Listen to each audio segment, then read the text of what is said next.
setelah Epifanias, Epistel Markus 1 ayat 4-11, Evangelium Mazmur 29 ayat 1-11, dengan tema memuliakan Tuhan dalam kekudusan. Shalom bagi kita semua, selamat hari Minggu dan selamat memasuki minggu pertama setelah Epifanias dengan tema memuliakan Tuhan dalam kekudusan. Marilah kita meminta pertolongan Roh Kudus untuk menuntun kita dalam melaksanakan ibadah ini. Untuk memasuki ibadah, marilah kita bersalat teduh sejenak. Kita bernyanyi dari pelengkap Gedung Jemaat nomor 216 ayat 1 dan 3. Berlimpah sukacita di hatiku. Berlimpah sukacita di hatiku. Mari kamu sama-sama. Berlimpah sukacita di hatiku, di hatiku, di hatiku, berlimpah sukacita di hatiku, tetap di hatiku, aku bersyukur, bersukacita, kasih Tuhan diam di dalamku. Aku bersyukur, bersukacita, kasih Tuhan diam di dalamku. Di dalam nama Allah Bapa dan Anaknya Tuhan Yesus Kristus dan Roh Kudus. Amin. Ucaplah syukur dengan sukacita kepada Bapa yang melayakkan kamu untuk mendapat bagian dalam apa yang ditentukan untuk orang-orang kudus di dalam kerajaan terang. Ia telah melepaskan kita dari kuasa kegelapan dan memindahkan kita ke dalam kerajaan Anaknya yang kekasih. Haleluya. Haleluya. Haleluya. Haleluya.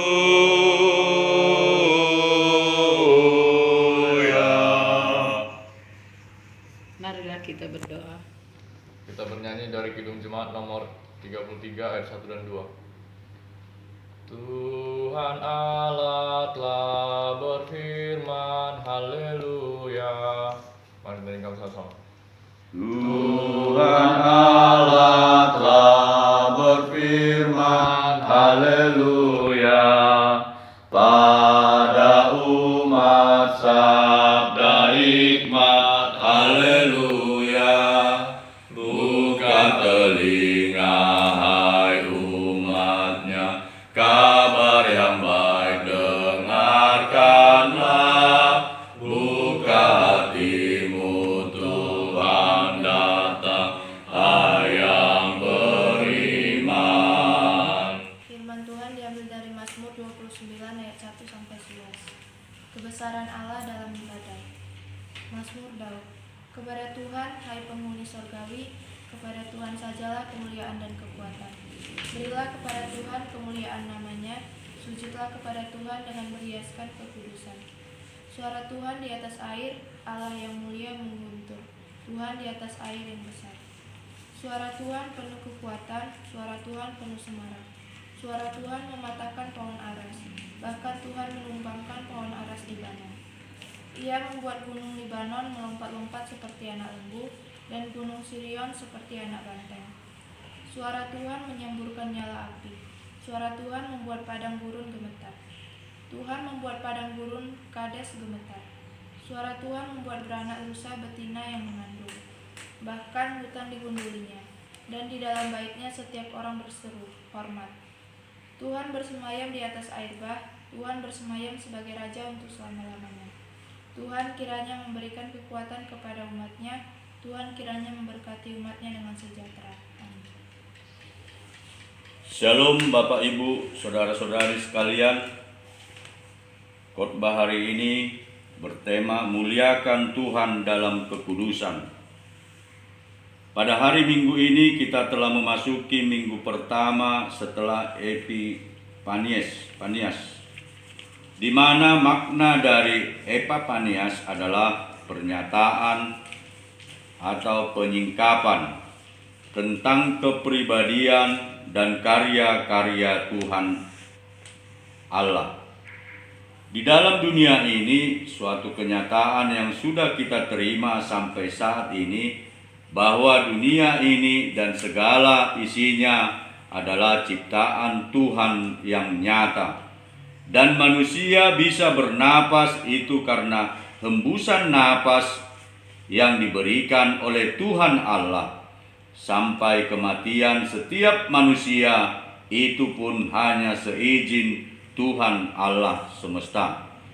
Di atas semuanya itu sudah patutlah sikap yang ditunjukkan oleh setiap ciptaannya adalah kagum dan meninggikan serta memuliakan Tuhan Allah itu sendiri. Tema minggu kita mengatakan muliakan Tuhan dalam kekudusan, yang merupakan suatu perintah dan ajakan untuk selalu memuliakan Tuhan, di mana di setiap kehidupan umat percaya Tuhan selalu menginginkan agar semua ciptaannya tetap dan selalu memuliakan Tuhan dalam bentuk dan cara yang telah ditentukan dan diaturkan oleh Tuhan itu sendiri. Bagaimana ragam cara dan bentuk memuliakan Tuhan adalah dalam Alkitab, memuliakan Tuhan dengan persembahan syukur, Mazmur 50 ayat 23, dengan hartamu, Amsal 3 ayat 9, dengan bibirmu, Yesaya 29 ayat 13, dengan jiwamu, Lukas 1 ayat 46. Dan banyak lagi bentuk dan cara dalam memuliakan Tuhan Allah menurut firman Tuhan sesuai dengan yang telah diaturkan dan ditentukan oleh Tuhan itu sendiri. Dalam perikop ini kita diajak untuk memuliakan Tuhan Allah dengan dan di dalam kekudusan kita, baik secara pribadi maupun secara kelompok atau persekutuan. Daud melalui Mazmur ini ingin mengatakan bahwa memuliakan Tuhan Allah di dalam kekudusan bukan hanya diperuntukkan dan dilakukan oleh umatnya saja. Dalam ayat yang pertama dikatakan bahwa penghuni surgawi juga memuliakan Tuhan Allah itu, yang artinya para penghuni surga saja memuliakan Tuhan. Bagaimana dengan umat yang belum masuk menjadi penghuni surga itu? Daud juga mengajak umat percaya untuk memuliakan Tuhan Allah dengan dan di dalam kekudusan, sehingga setiap perkataan, tindakan, dan peribadahan yang dilakukan setiap umat percaya haruslah di dalam kekudusan itu. Kita dapat melihat dalam perikop ini bahwa apa yang terjadi ketika kekudusan tidak lagi berdiam dalam diri makhluk yang diciptakannya. Di ayat 3 dikatakan Tuhan mendatangkan air besar atau air bah. Lalu Tuhan mematahkan dan menumbangkan pohon aras di Libanon, yang merupakan gambaran bagaimana Allah menghukum setiap orang yang meninggikan diri. Yesaya 2 ayat 13. Dan di ayat 7 Daud menggambarkan bagaimana Allah menyemburkan nyala api yang mengingatkan kita pada peristiwa Sodom dan Gomora. Dan sebaliknya dalam perikop ini juga kita melihat bagaimana kehidupan umat ketika berada di dalam kekudusan itu, hidupnya akan penuh dengan sukacita seperti anak lembu yang melompat-lompat. Dan di ayat yang terakhir Tuhan menjanjikan kekuatan dan memberkati umatnya dengan sejahtera.